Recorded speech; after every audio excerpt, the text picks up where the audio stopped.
All right, welcome to this week's live stream. Glad you all are able to be here with me. Got a few things to cover. We need to talk about Hyatt, and obviously we've obviously dealt with a major devaluation, but they say it's not dynamic pricing. But we're going to walk through the major points you need to know, and more importantly, a few things we can do, at least in the short term, to try to reduce how much damage it's doing to the points valuation that we're looking at. So we'll talk about that. We'll talk about the newest credit card welcome bonuses and some of the news. And then in the last part of the strategy session, we're going to take a look at this Bilt Rent Day, which is today.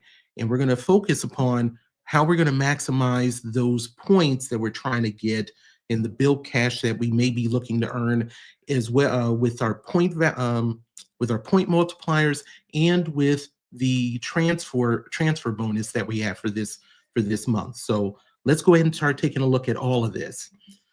So as we look at Hyatt, we obviously had a lot of things that unfortunately came into play with it. And so if you've not heard about this, you'll be able to get everything you need to know from this. So let's get started with it. So right now, we know there's going to be a new World of Hyatt pricing chart. They are still saying that they're keeping a chart and not going to dynamic pricing, but your thoughts may change of really what is the definition of dynamic pricing as we walk through this. So the new chart, they said, is needed in order to maintain the award chart and not go into dynamic pricing. Now, the unfortunate part is that each category is going to expand from the three categories, which has basically been off-peak, standard, and peak, which has still left us a lot of opportunities, to now 5 pricing levels. But there's more to this.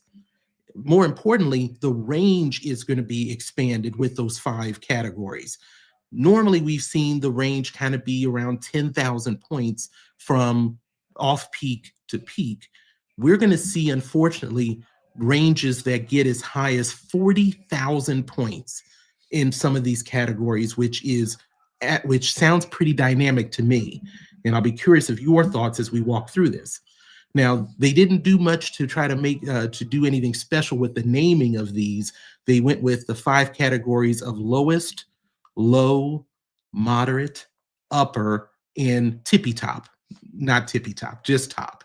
Now, you might think that maybe we could find that the current moderate pricing still keeps us within the range, such as the standard pricing and the moderate pricing. Maybe we're not going to see as much of a wide gap. Well, I was hoping that was going to be the case, but unfortunately, that is not true. What we see is that in each category, the range has increased 20 to 37%, just even in the middle. So this is not just on the high end. We are going to see some significant increases across the board for this. Tell you what, take category 8, which obviously we know is really for the Park Hyatts that we normally end up seeing this on. Category 8 is going to be ranging from 35 to 75,000 points. That's that 40,000 point gap that I was talking about. Now, within a single category, your award price can essentially more than double, as we've seen in this. 35,000 to 70,000 would be doubling already. This one actually can exceed doubling your points that you were normally used to spending. Now, while Hyatt says that they want to maintain the chart versus the truly dynamic pricing of Hilton and Marriott, but even dynamic pricing does not vary this much on a single property. So then we get back to the definition of what is dynamic pricing versus what Hyatt is doing. Then what we have to look at is that they are, here we go. Unfortunately, there's not going to be any guarantee on any of these properties using the lowest categories. Now, we may see it at some places, but there is no guarantee. And that is unfortunate that we don't at least have a floor that we can rely upon. Now, this new chart will also apply to the all-inclusives in Miraval. And I picked category 8 for a reason as far as one to look at. Category E. Now, when it comes to category E, that is like Hyatt Zilara all-inclusives. And I still remember going to Zilara, I think it's about 3 or 4 years ago now, of able to spend it on points. I think it was roughly about 30,000 points a night. They then jumped the peak up to 45,000 points, and that essentially priced me out of doing any kind of 5 or 7 day trip. That number now for peak is going to go from 45 to, when you hit the top, it is 75,000 points. Now, they have not announced if the second person is going to have the same increase as the first person in a room, but you can pretty much expect that to be the case.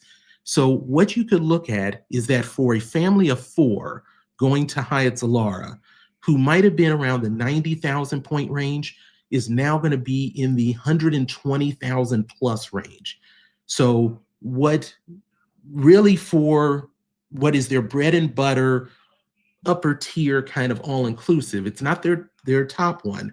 Impressions is their top one, where you'll find that in Mexico. I think there's a couple of locations that they have for Impressions, but the Zilara brand has really been raised to a level that is not the easiest to reach.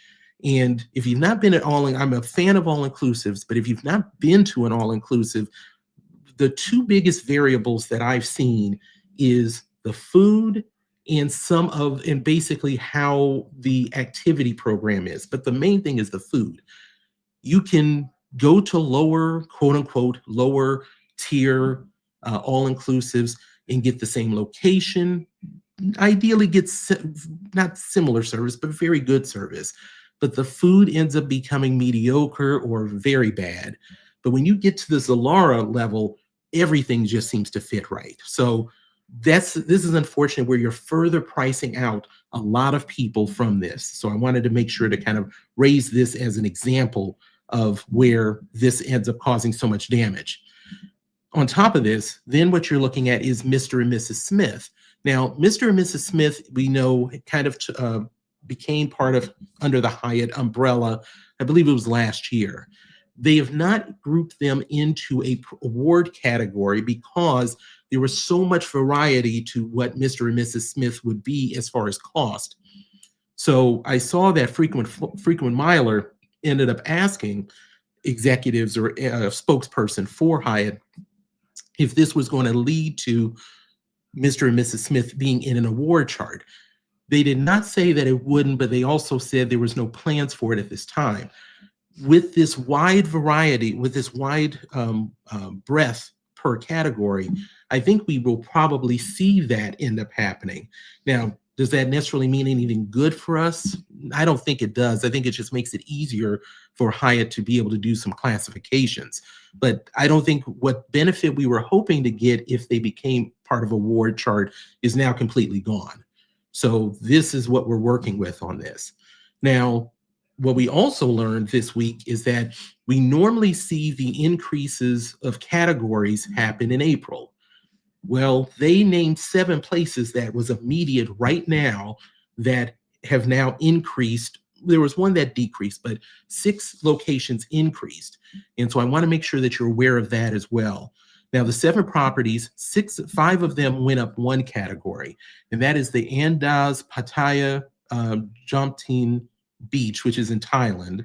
You've got the Hyatt Centric Malta, the Hyatt Regency Kotor Bay, which is in Montenegro.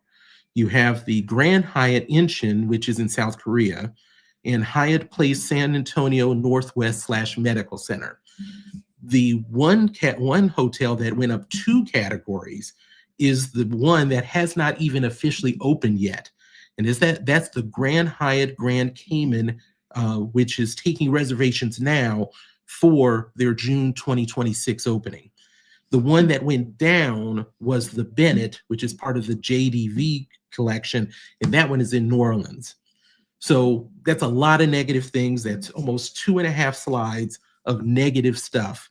So where do we go from here? What are the pluses, and what can we do to try to at least soften the blow, at least temporarily? Well, there's a few things. Number one, we at least found out this in advance. And that's the one thing that Hyatt has been very good about, is we've been able to rely on changes in most cases being done one time in a year, and we get time to plan for it or prepare for it. They at least gave us that grace in this case, that this is not happening until May. So we have time to really kind of nail down what did we plan on doing or what do we want to do as it relates to Hyatt. Now, the second part is that they say that in 2026, that this point change is not going to be as significant, let's say, that it's not going to be full blown until 2027. Now, we don't know what that actually means. Does that mean that no certain categories will not really reach the top category and they'll go to the one less than that? We don't know the methodology, but I think that just knowing that if you had a major, a significant place in mind, then you might want to consider that as you look at this upcoming year or this year. The other thing is that April still means something. April is when we would know what resorts were going up or down. And it gave us the window to basically know that we could reserve those make reservations now so that we could get underneath the ones that ended up raising their rates, raising their point levels, so that we got one last chance to be able to make it work. We still get that this year, and we now get this for this May increase, so that we need to be taking advantage of it. And I've definitely done it 2 of the last 4 years, where I ended up making a reservation in March or for this before the place I wanted to go increased. So that's what you'll need to do if you were looking at Hyatt. Now, the other part is that we know that the paid night upgrades did not change, which is a positive. So you can take your paid rate, and you would normally be able to get a club room upgrade for 3,000 points per night. You would get a suite for 6,000 points per night, or a premium suite for 9,000 points per night. That still applies. Now, we don't know how much of that availability is going to be there at the location. So we do know that's a positive, that has not changed, but we don't know if the availability has been adjusted. So you'll want to keep that in mind as well. We also know that the free night certificates and upgrade awards that were not impacted with this. So if you have a category 1 through 4 certificate, it will not matter regardless of what level of those 5 levels that it is valued at. You can still utilize it regardless of what the point value is. So that's a positive that we are at least seeing, and that obviously makes those free night certificates even more valuable for you to be able to use, especially when they get to quote unquote top category. The other thing is that we found out a couple of small things. It would have been nice things we would have heard if it wasn't wrapped up into this point devaluation, is the improvement of point transfer of the point transfer process. Now, I don't know if you've done this before, but basically what has ended up happening with point transfers is that you would end up what I've had to do with my wife and I is that we have to take a Word document or a PDF. We have to fill it out, and I normally have to scan it or do a DocuSign with it to sign it, and then send it in to them via email. It's a bit of a hassle, and it's not instantaneous or anything. So this will now become a digitized process, which is at least nice to see. Doesn't blunt the damage of these point evaluation, but it's a nice improvement. Now, unfortunately, with that, they would not commit to the fact that it would be an instantaneous transfer. Right now, these transfers can take 24, 48 hours. I think they say it can be longer, but I really haven't seen it go longer than 48 hours during the weekdays. So that is something that you'll need to be able to look at, as well as something that at least will be somewhat helpful. And then the last thing that they're going to do is, if you have elite status of Explorist or Globalist, or if you are a credit card holder of one of their co-branded cards, they're going to expand the window that you can be able to reserve their space to the 13 months versus the current 12 months. Now, they say that's going to happen in 2026, but we don't know when. So we'll have to keep an eye on that. That's, once again, it's a nice thing to be able to get into, but that the number of people that fill that of explorers, globalists, and credit card holders is still a pretty large pool. Don't know the exact number. So while that'll be somewhat helpful, you'll still want to, when they enact it, not feel like you really have a whole month to be able to play around with, because you are still going to be competing with a lot of other people. So those are some of the things that we're seeing as far as the Hyatt devaluation, in that at least this year, there's some things you can do with some planning and some preparation to hopefully lessen the blow. One of the places I looked at before they even talked about the devaluation, which is really off as far as what the cash price is versus the category, is one of the all-inclusive resorts in Punta Cana in the Dominican Republic. And that location has a pretty high cash price compared to the category. I don't know why the name is blanking me right now. I will make sure to put it in the description. But it's not to Zilara level necessarily. I think it's a tier below, but it's had very good reviews. It's only, I think, 2 years old now there in Punta Cana. So I'll put that in the description. But that's kind of the things that I was already looking at of what's going to be the value that I can get for my Hyatt points before what I would expect that location is going to get increased. Now, of course, the point devaluation obviously hurts us more. So those are the things that are my thoughts on that. Let's take a look at what we've got in the comments section. We've got, sorry, got to scroll down. Don't have my glasses on today. So we got Mr. Kokul is saying, morning, everyone. What a week of high and lows. Very true. It has been, but I think the main thing I try to take from this as far as a positive, not just in this, but overall, is that we're still in the game, that there's not anything that any of these entities can do, hopefully, I'm trying to stay positive with this, that is going to take away our ability to do something. It may make us have to take longer to get to do something. It may have us jump through more hoops to get there, but I like the fact that we still are in the game with this beautiful hobby that we're dealing with. And so I'll say good afternoon to Lenora Wade. Appreciate you stopping in. And I see Ian popped in. Hello, hello as well. Nurakan, good morning to you. Thanks for stopping through.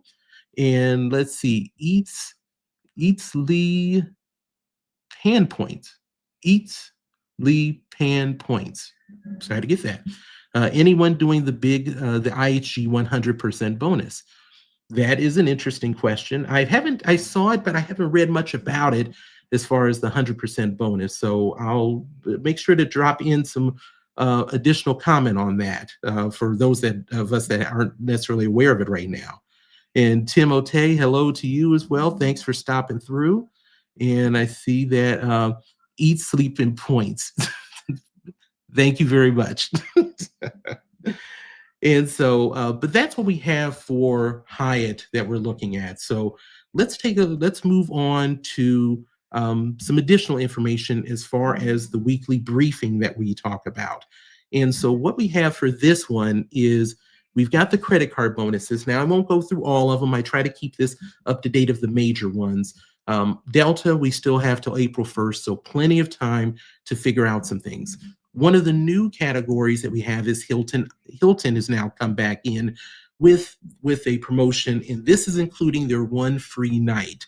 Now, for those that may not be familiar with Hilton's free nights, the beauty and the exclusivity of this is that, as far as I'm aware, they're the only hotel brand with a free night certificate that it doesn't matter what the point value is.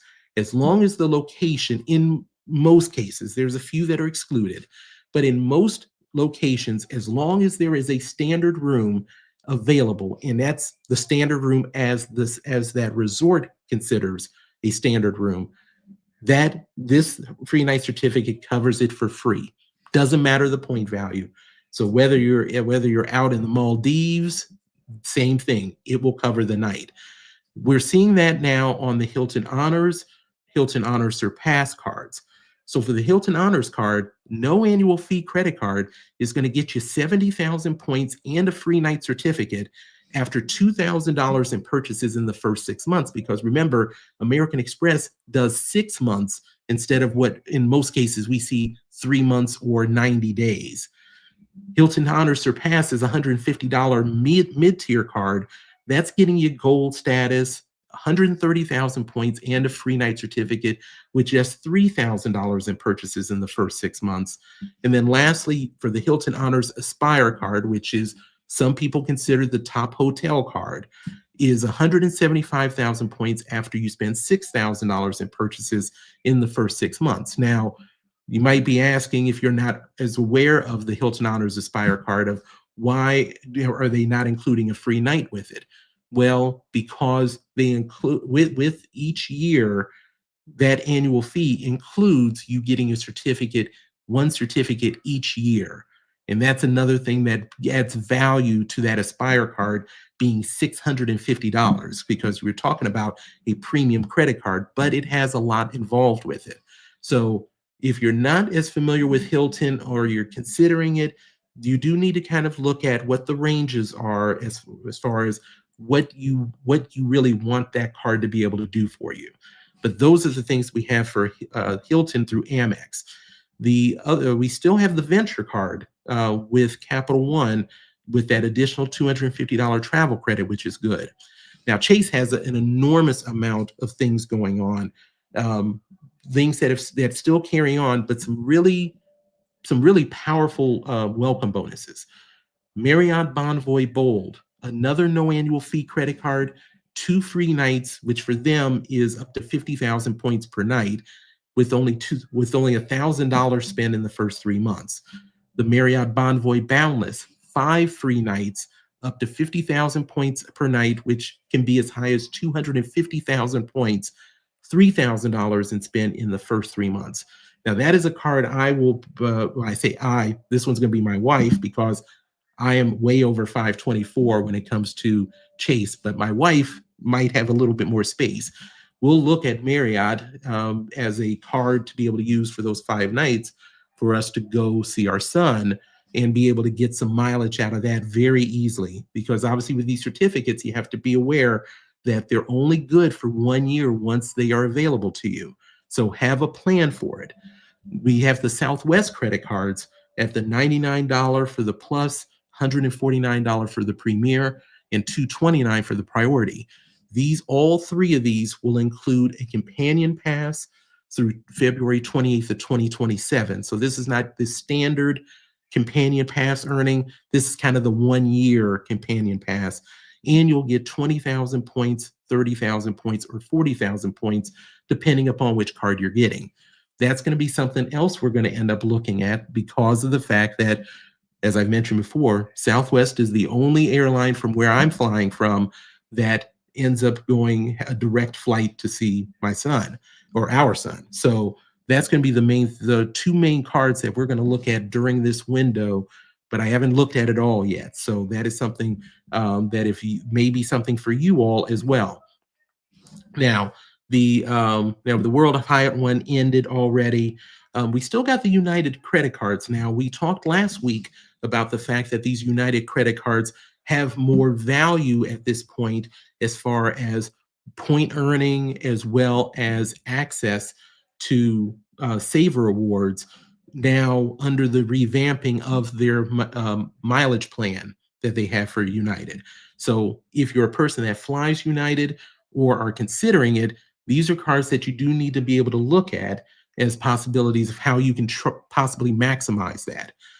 IHG with the One Rewards Traveler at no annual fee in the IHG One Rewards Premier.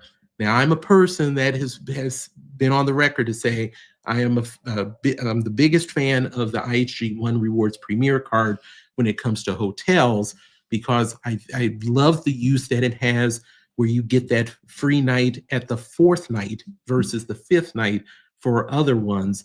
and there's a lot of mileage to go around. And on top of that, the fact that IHG now has Iberostar as an all-inclusive resort system, which can be reasonable in some cases. So all of those things are going to be available to you. So definitely some things to look at. And then, of course, Citi still has their credit cards with with part of their 100th anniversary program that is there for you to look at.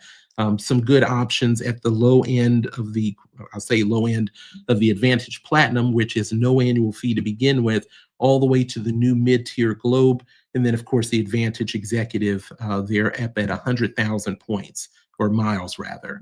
So all of those there are going to be there available to you to be able to look at. And let me pop back out real quick and see that Nuricon said $500, $550 for the annual fee. Don't give them any ideas. Good point. Good point. So that's something to keep in mind. I agree. I'll make note of that. So let's move on to a bit of the news that we have. So Flying Blue on their mileage expiration. If you have Flying Blue points, you probably already know that your points, your miles normally expire after 24 months, not hours, 24 months of inactivity. Now you can get that clock reset when you're crediting a flight to the points or you're earning points on a co-branded card.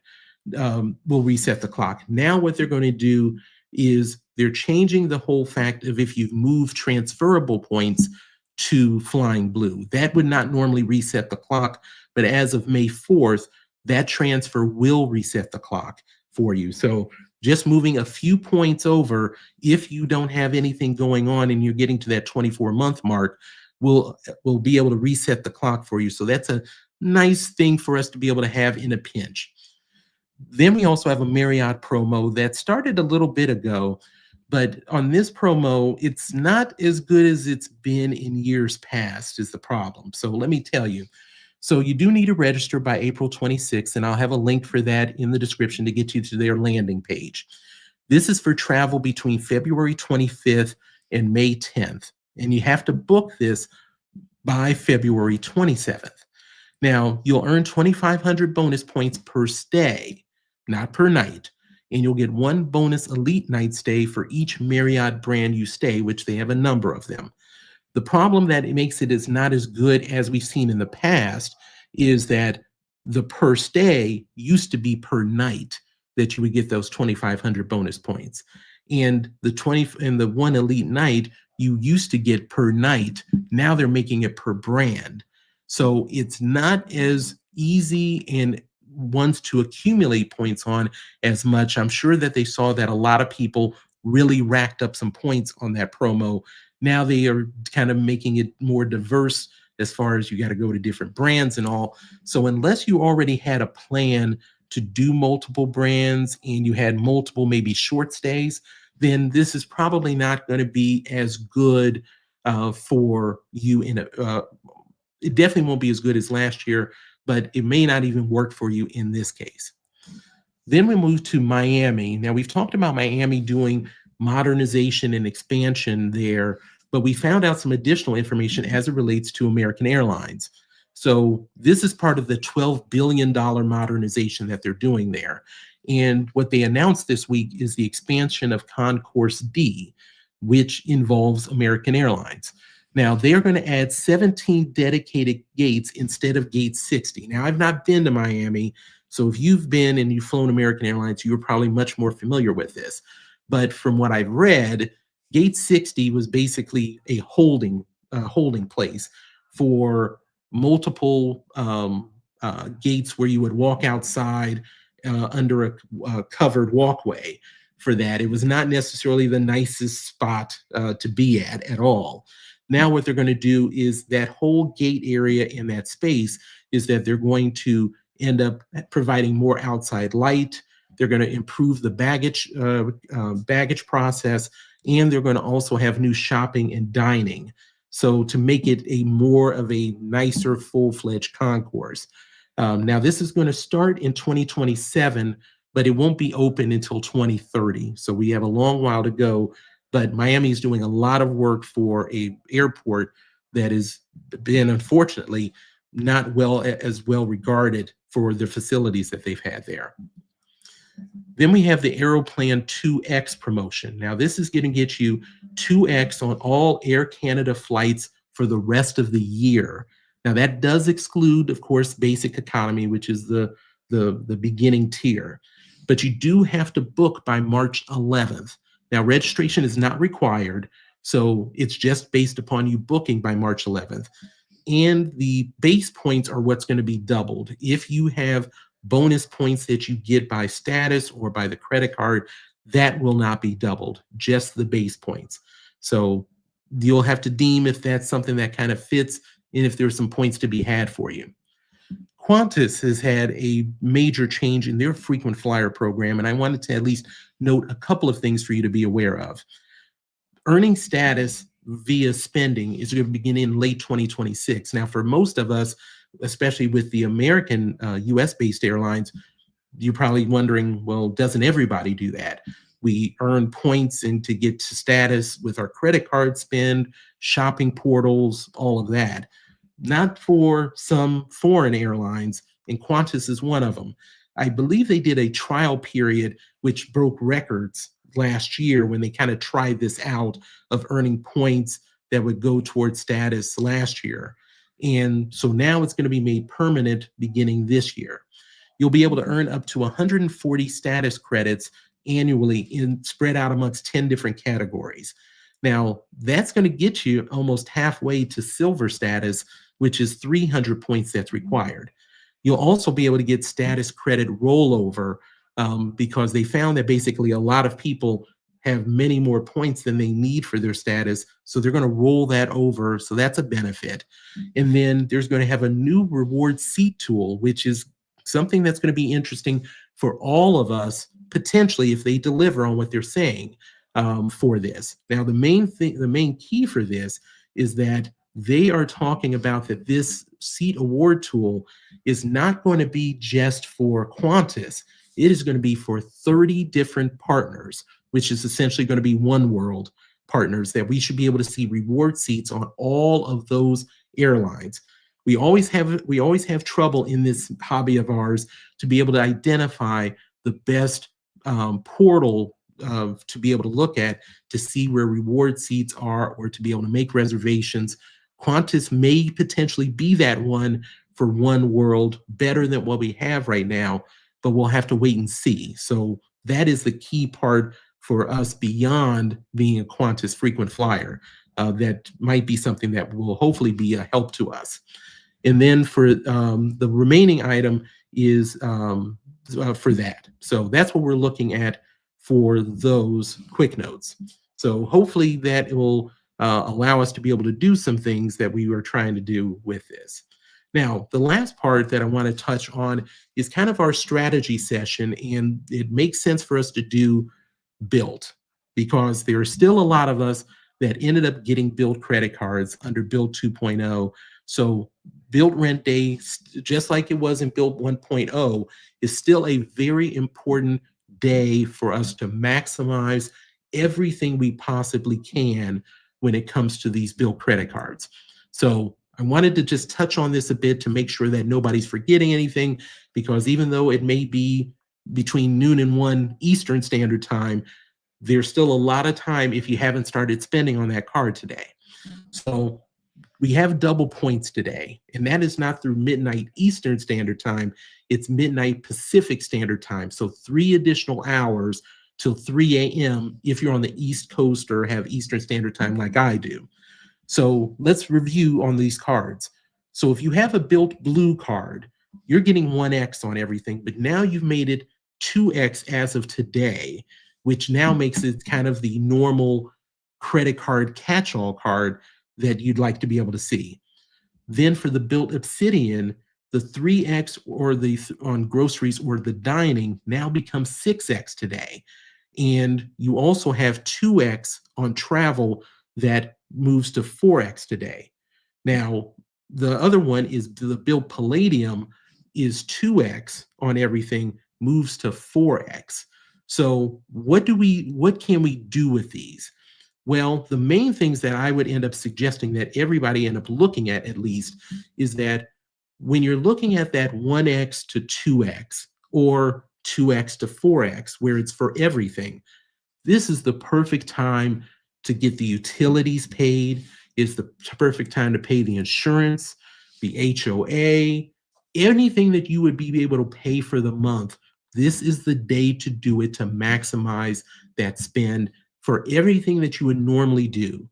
Now, if you are part of the Bilt for the dining or the groceries, you have to look at, if you're at the grocery store, look at the credit card, not the credit cards, the gift cards that you could potentially get that still falls under that. Now, we don't have the metrics to confirm for sure that you're going to still get the 6x on the gift cards, but I believe that you should at least try it. I'm pretty confident it's going to work that way, but I don't want to make promises when we haven't had a chance to see this 2.0 in action. But it's something I'm definitely going to be doing at the local Kroger for us, is look at gift cards for stuff that I know I'm going to be spending anyway. Getting 6x on that is going to help out a lot. Same thing you should do for dining. Whether it's the Starbucks you're at, whether you're at your local restaurant that might have gift cards, look at that as well to be able to get 6x on that spend for something you know you're going to do. And that's the key for the points earning on these when they're double. You have to really get the spending done on this one day. Travel related, we're all trying to get our travel done as early as possible to get the best rates. Same issue with that on 2x versus 4x. These double points makes these cards very competitive, or better than competitive, compared to a lot of other cards. So make sure you're at least looking at that as a possibility. Then the other thing that you obviously have to look at is, do you have an interest in Japan Airlines? Now, Japan Airlines is the transfer bonus for this month. And and this is based upon your status. Now you have to, if you've had Bilt 1.0 and maybe didn't spend that much money or point or anything in the latter part of the year, then you make sure you check what your status is. I know I went from, I lost gold status because I wasn't spending. And so if you were blue status, you get a 25% transfer bonus. Silver is a 50% transfer bonus. Gold 75%, and platinum 100%. Now you'll have to look at, if you have the Bilt cash to do it, you may want to consider if status boost, not status booze, as I have down there, if the status boost may be beneficial for you. That $135 in Bilt cash will move you up one level on these transfer bonuses. If you are platinum, you'll move from 100% to 125%. And obviously, the main things to be looking at when we're talking about Japan Airlines is the fact that that redemption for business or first class travel can be had, but being part of the mileage bank is the key to being able to do it. There's a lot of transfer partner, I won't say there's a lot, but there's different transfer partners. I think of Alaska/Atmos being the ability to use the points to transfer, not to transfer, but to use those points to fly Japan Airlines. But if you are going for I be careful about saying bucket list, but if you're looking for that first class flight, you're normally not going to find that availability at a good price unless you are a member of the mileage bank with Japan Airlines. So if you have a vision of doing this, then this may be something to consider. And you can, while you can't move your Japan airline miles out, they still are a one that you can end up utilizing within the group. As far as I believe they're one world. Excuse me if I make that mistake. I think it's one world. So you can still use them to fly another one. It's not to say that they're going to be an ideal one, though. So I'm just want to say that you're not trapped, but you really want to think it through. And hopefully you've thought about it a little bit since we found out a couple of days ago. But if this has been on your list, this may be the things of how you maximize these Bilt points. So I wanted to make sure to kind of throw those out there for you all to consider. And I see that Mr. Coco says, I think Wells Fargo allows you to transfer very small amounts to points.